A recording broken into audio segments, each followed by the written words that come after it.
Hey, so let's figure this out. These have already been pleated and top stitched.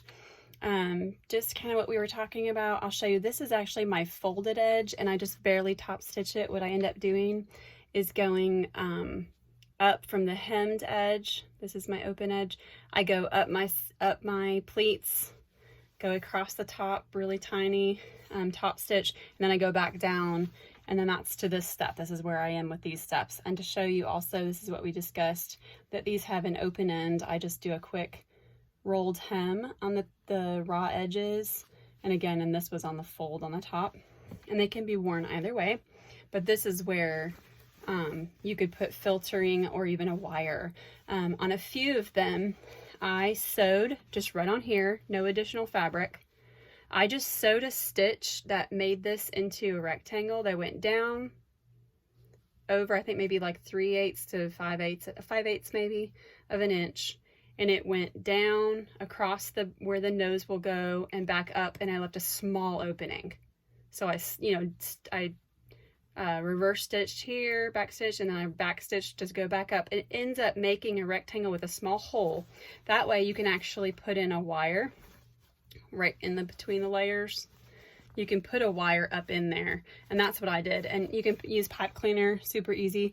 Mine, I made them about 5.5, maybe 5 inches across, and then that way it can be bent to form over the nose.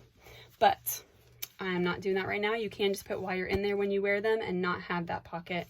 So here we are at this step, and this is where my last step is to add the ties. Let me trim off a little bit of the threads. So again, I have sewn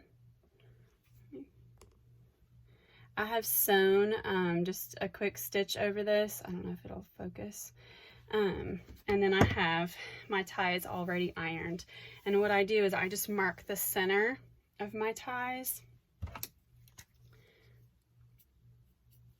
And then when I'm sewing, now you can go ahead and pin.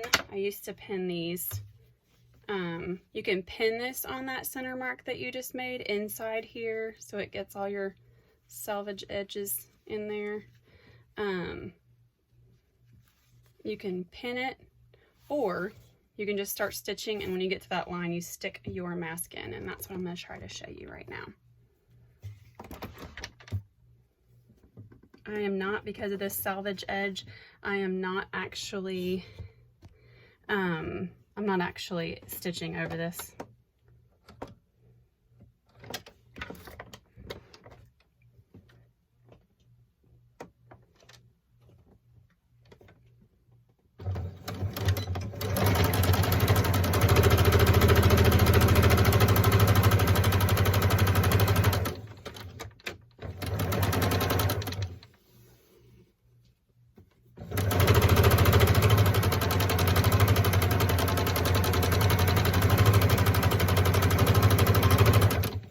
As I get closer to the center, I just kind of watch, because I can see my mark here with that water soluble mark.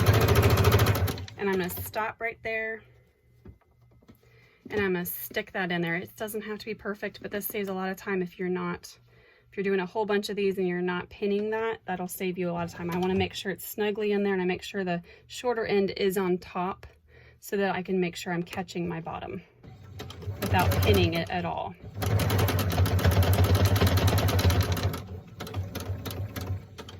Okay, my machine leaves my needle down, which helps me, because then I turn it around, and I'm going to double and triple stitch that.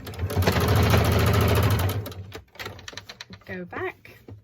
Now I'm just going to finish going over the mask that 3rd time, and then I'm going to finish off my strip, and I'm done.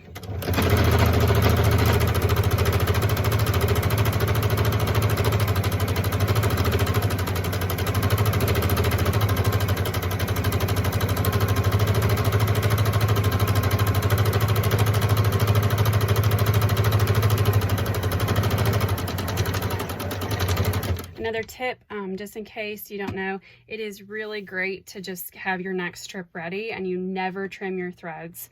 I know seasoned seamstresses know that, but sometimes people forget those little tips that if you're doing 25 of them and running them through, to stop and waste all that thread and trim threads takes so much time.